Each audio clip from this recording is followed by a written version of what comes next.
How do you treat a man that commits adultery with multiple women after when you have found out? Committing adultery with multiple women, and it sounds like you're very sure you know. So I have a video on YouTube that addresses this in depth. It talks about the physical, the emotional, the biblical thing you should do, the biological thing. Like I break it down. It's very, very rich. But just so I give you a very short answer, well, please go to YouTube, check Bedroom Matters, and look for that particular video. You'll find it, okay? If your husband is having multiple women, my question is, do you love yourself enough to not contact the diseases that may likely come out of those extracurricular activities, right? If you're staying in that marriage, ask yourself, why am I staying in this marriage? Why am I taking this BS? Am I doing it out of fear, you know, fear of the unknown? If I leave, why exactly are you putting yourself in harm's way? Please do not risk your life, you know, continuously by staying with somebody who constantly disrespects you, disrespects the covenant of marriage, disrespects the principles of it, and disrespects you and your health, and disrespects his own self. Queen Mother, I need help. Oh, I don't have the urge for sex unless I'm ovulating. It's bringing wahala in my marriage. And you can clearly see these are real questions that people are sending in. You don't have urge, but the thing is you have it during ovulation. So a lot more women have heightened libido during ovulation, right? So it's why you have to be careful. If you're not ready to have a baby, then use protection and all of that. But you need to ask yourself, why don't you have the urge when it's not ovulation? And has it always been like that? You need to trace the root.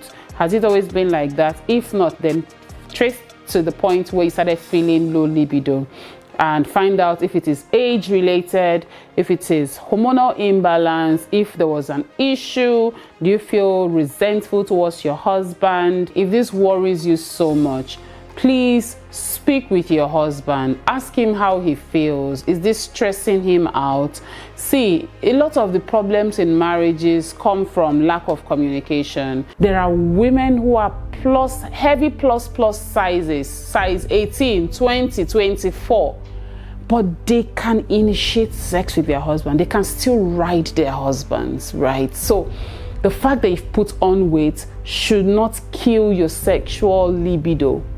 Try and tell yourself that this will not end your marriage, okay? And that this will not end the love and the sweetness in your marriage. So learn to initiate. And I have tons of resources on YouTube, even on our personal page. But go to YouTube, search for Bedroom Matters on YouTube, and go through, search and find the video that will help you build confidence, so self-confidence, how to put yourself in the mood when you're not in the mood. Those are videos that are on YouTube. So many other videos, okay?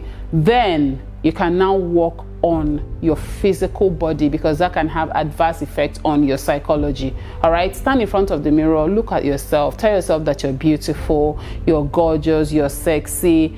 If you've had children and weight gain is a result of that, my sister, you're a co-creator with God.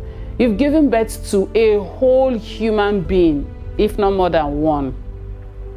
Be grateful, be thankful. Show God that you're a grateful child, all right? Don't let that put a damp on the intimacy with your husband, because from me to you, you're beautiful, you're gorgeous, you're drop dead gorgeous, you're stunning.